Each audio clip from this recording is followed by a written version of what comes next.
Salve, salve, galerinha! Tudo legal com vocês? Eu sou o professor César Staudger de Física e nessa videoaula a gente vai percorrer um circuito elétrico, tá bom?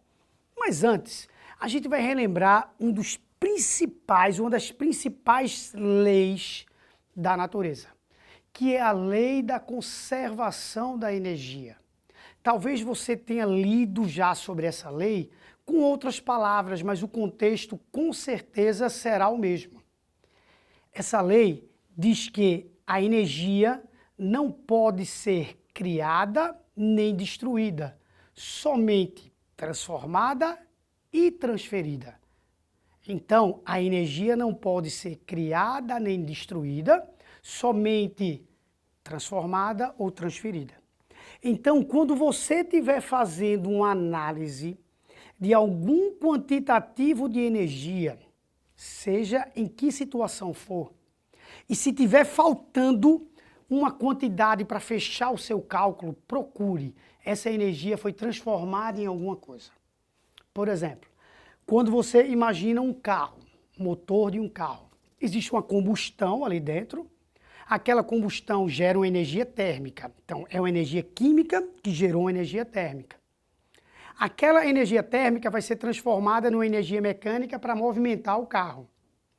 Se você calcular e ver que não está batendo a quantidade de energia térmica que foi gerada com a quantidade de energia mecânica que foi transformada, pode ter certeza, essa energia virou alguma coisa.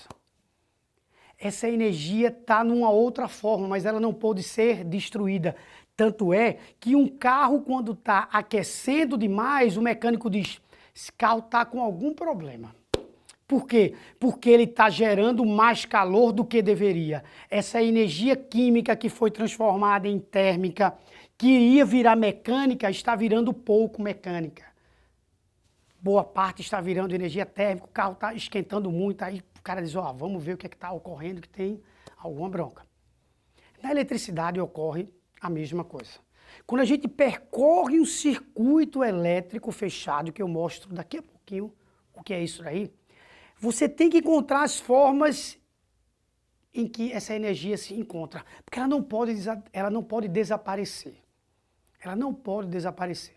Sendo que a energia elétrica, quando a gente percorre o circuito, em vez de nós trabalharmos com a unidade convencional, por exemplo, Joule, que é uma unidade de energia, a gente gosta muito de usar voltagem.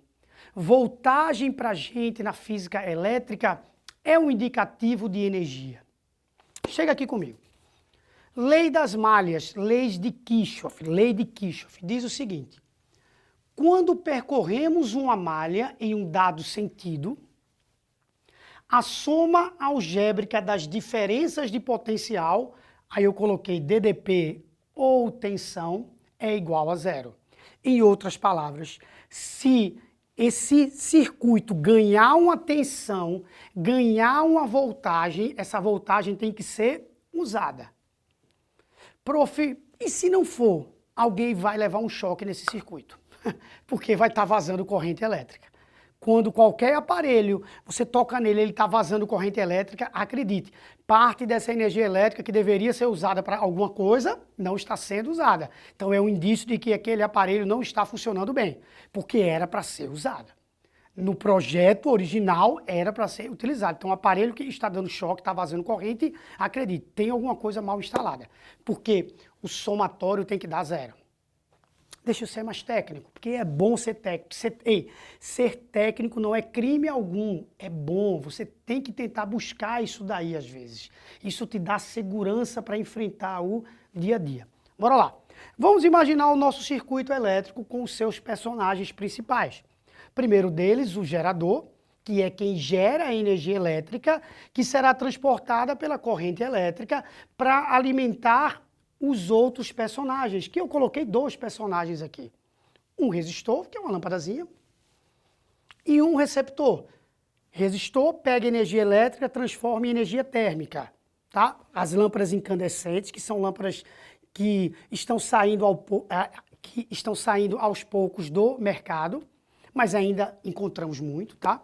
elas transformam muita energia elétrica em energia térmica, muito, muito, muito. Só um percentual pequeno que elas transformam em energia luminosa, tá? Elas aquecem muito. As lâmpadas fluorescentes são mais eficientes e as de LED nem se fala, mas são lâmpadas que ainda são muito caras, tá certo? Então vai entrar aos poucos no mercado isso daí.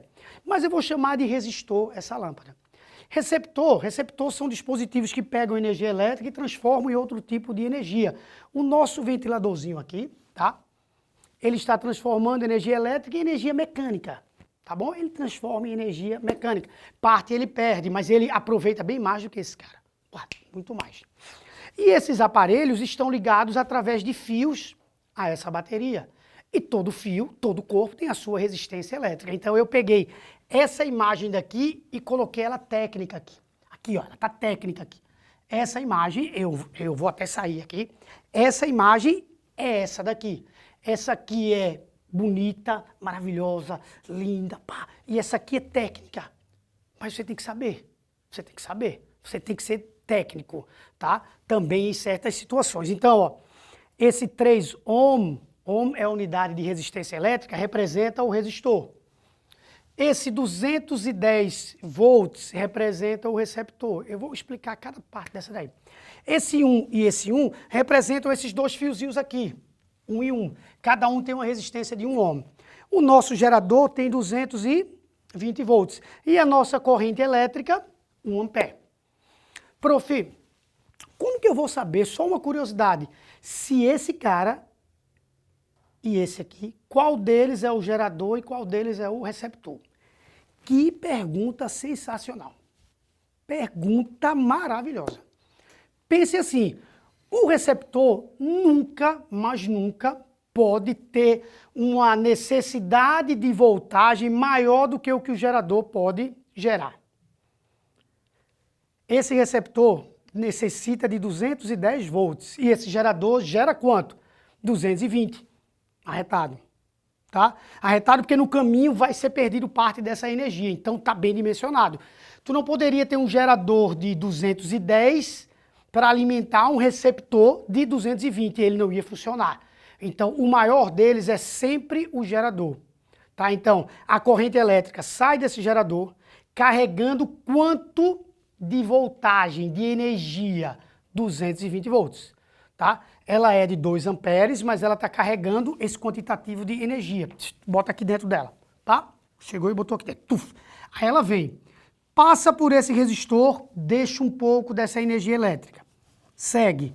Passa por esse outro resistor, deixa um pouco da energia elétrica. Resistor transforma em energia térmica. Passa pelo receptor, deixa uma boa parte dos 220. Passa por esse resistor, deixa mais um pouquinho e volta para cá zerada. Zerada. Se não voltar zerada, tem algo errado. Prof, sempre é assim? Sempre. Não é que sempre são os mesmos valores, nem sempre é um ventilador. Mas a ideia central é sempre essa. Vamos trabalhar numericamente essa ideia. Presta atenção. 220 volts é a voltagem que o meu gerador vai gerar. Sendo redundante, mas essa redundância é necessária. Vai representar o ganho de energia que o nosso circuito terá. Então, o nosso circuito terá um ganho de 220 volts.